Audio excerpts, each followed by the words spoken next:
नमस्ते दोस्तों, कैसे हैं आप लोग। मैं वीरेंद्र सिंह, कोरोनेटर थेरेपिस्ट। आप सभी का स्वागत है हमारे चैनल पे universal healing and wellness centre.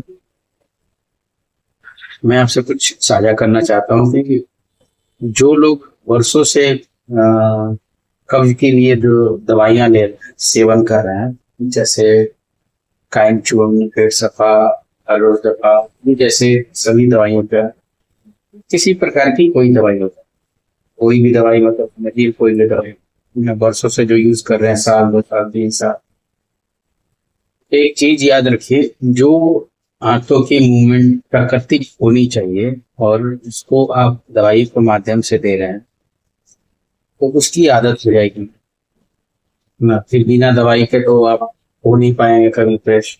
दूसरा चीज ये कि आपको जब दवाई नहीं मिलेगी या फिर आप दवाई का सेवन रोक देंगे तब आप और ज्यादा कब्जियत से परेशान हो जाएंगे।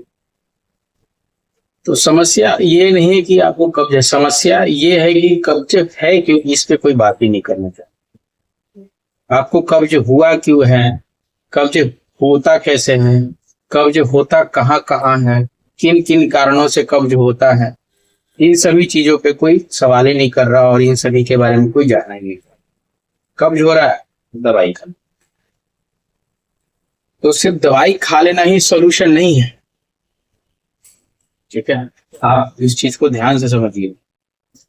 हमारा जो हमारा आंत है, बड़ी आंत है, छोटी आंत है, लीवर है ना, और पेनक्रियाज है। ठीक है, यही तीनों में किसी प्रकार की कोई गड़बड़ी हुई तो कब्जियत का शिकार आप हो सकते। तो पहले आप इन चीजों को समझिए कि समस्या किस में है। समस्या लीवर में है कि समस्या पेनक्रियाज में है, समस्या बड़ी आंत में है, समस्या छोटी आंत में, समस्या है किस जगह। आप बिना समस्या जाने कब्जियत की गोलियां ले रहे हैं, कब्जियत के पाउडर ले रहे हैं, कब्जियत के चूर्ण ले रहे हैं, आप बिना समस्या जाने कब्जियत के लिए लिक्विड ले रहे हैं। तो आप समझ रहे हैं मैं क्या बोलना चाह रहा हूँ। बिना जानकारी के आप सारे कदम उठाने के लिए तैयार हैं जो आपको उस समस्या से निजात दिला, लेकिन वो समस्या से निजात दिलाने की बजाय वो जो आप कदम उठा रहे हैं आप उसके आदी हो जा रहे हैं जाने अनजाने। तो क्या किया जाए, तो करना क्या है भैया, आप सबसे पहले अपने शरीर की संरचना के बारे में जानिए, शरीर की कार्य प्रणाली के बारे में जानिए, और जो शरीर में जो आपकी प्रॉब्लम है, जैसे कब्जियत होती है छोटी आंत और बड़ी आंतों में मूवमेंट कम होने की वजह से कब्जियत हो, नेचुरली वो मूवमेंट नहीं हो रही, तो वो क्यों नहीं हो रही, तो आप इस चीज का कारण का पता लगाइए। समस्या पेनक्रियाज में है कि लीवर, फैटी लीवर है कि लीवर में किसी प्रकार की कोई समस्या है कि आंतों में सूजन आ गया है। आप इन सभी चीजों के बारे में पहले अच्छी तरह से जांच पड़ताल करिए। अगर वो समस्या है वाकई तो उस समस्या को ठीक करने की कोशिश करिए। जैसे आंतों में सूजन आ गया, तो आंतों में सूजन आ गया तो भैया पहले आंतों के सूजन के लिए आप कुछ इलाज करिए। लीवर में कुछ प्रॉब्लम है तो लीवर की समस्या का पहले कोई सोल्यूशन कीजिए। और ये सारी जो समस्या होती है वो फिर ब्रेन एक प्रोग्रामिंग फिक्स कर लेता है, क्योंकि आदत ब्रेन से होती है। अगर कोई भी एक समस्या है 2 बार 3 बार जाने की है, मोशन नहीं लगता, किसी प्रकार का एक कंसेप्ट बैठा हुआ है ब्रेन में, तो वो ब्रेन उसको परमानेंटली प्रोग्रामिंग कर। तो ब्रेन की भी प्रोग्रामिंग के बारे में अच्छे से समझनी होगी। और एक और बात, किसी भी आदत को लगाने के लिए, है ना, अगर कोई बोले कि 21 दिन काफी है, ये काफी है, तो ऐसा नहीं हो। 21 दिन बेसिक है। किसी भी आदत को परिवर्तन करने के लिए 65 दिन चाहिए। ह्यूमन साइकोलॉजी के हिसाब से 65 दिन मिनिमम चाहिए किसी भी आदत को अपडेट करने के लिए। तो आपको किसी भी काम को अगर करना है तो 65 दिन तक लगातार उसको फॉलो अप करना पड़ेगा, 2 महीना प्लस।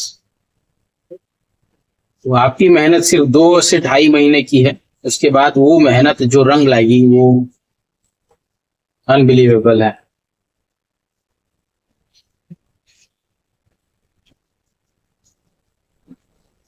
बाकी जो लोग किसी प्रकार की कोई ट्रीटमेंट लेते हैं, कोई भी, तो उनसे मैं एक ही आग्रह करूंगा कि भैया, आप ट्रीटमेंट शुरुआत कर रहे हैं, कोई भी ट्रीटमेंट जादू की गुड़िया नहीं है।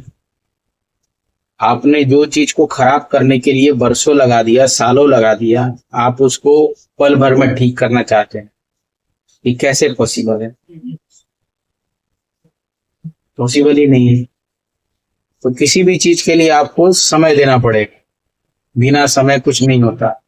नहीं तो आप 10 जगह ऐसी इसी तरह से जाएंगे और 10 जगह पैसे आप इसी तरह से बर्बाद करेंगे। आप कभी यहाँ जाएंगे ट्रीटमेंट के लिए, 1 वीक में आपको असर नहीं दिखा तो फिर कहीं और जाएंगे। आप धीरे धीरे उन सारी चीजों को और डिस्टरबेंस करते जा रहे हैं अपने शरीर की जो सारी गतिविधियां है। ऊपर से आप अपने ब्रेन के अंदर एक और प्रोग्रामिंग करते जा रहे हैं कि ये ठीक नहीं होगा। जब ब्रेन के अंदर ये प्रोग्रामिंग फिक्स हो गई कि ये ठीक नहीं होगा, तो फिर तो कोई ऑप्शन ही नहीं है, तो ठीक होगा ही नहीं। तो प्रोग्रामिंग हो गई, वो तो आप हिप्नोटाइज हो गए अपने ब्रेन के, अपने भैया ठीक नहीं होने वाला। समझ रहे हैं? तो बहुत सारे लोग ऐसे बहुत सारे हथकंडे आजमा चुके हैं, अपना चुके हैं पेट से रिलेटेड, है ना। जैसे तांबे के लोटे में पानी पीना, बैठ के पानी पीना, खाना खाने के बाद आधा घंटा 1 घंटा बाद पानी पीना, खाना खाने के बाद वॉकिंग करना, शाम 6 बजे से पहले खा लेना, DIP डाइट कर लेना। फिर भी उनका कोई सोल्यूशन नहीं हो पा रहा और तरह तरह के दवाइयां भी ले लेना, फिर भी सोल्यूशन नहीं हो पा रहा, तो भैया समस्या कुछ और है, आप कर कुछ और रहे हैं। ठीक है? तो और इसके आगे की और विशेष जानकारी हम आपको देंगे। तो मेरा नेक्स्ट पार्ट के लिए वेट करिए, हम उसमें कुछ और भी विस्तार से बताएंगे कि आपके शरीर में जो भी रोग होता है उसका कारण सिर्फ खान पान, दिनचर्या और आदत ही नहीं होता है, कुछ और भी रीजंस होते हैं उस समस्या का होने के लिए। एक ही वर्ड आपको बोलेंगे कि अगर कुछ खराब, जिस तरह से आपका एक फिल्मी डायलॉग है, अगर किसी को मिलाना होगा तो पूरी कायनात लग जाती है उसे मिलाने के लिए। तो भैया इसी प्रकार से अगर कोई चीज खराब करनी हो, कोई चीज अगर डिस्टर्ब करनी हो, तो भाई पूरी कायनात लग जाती है उसे खराब करने के लिए, है ना, पूरी कायनात।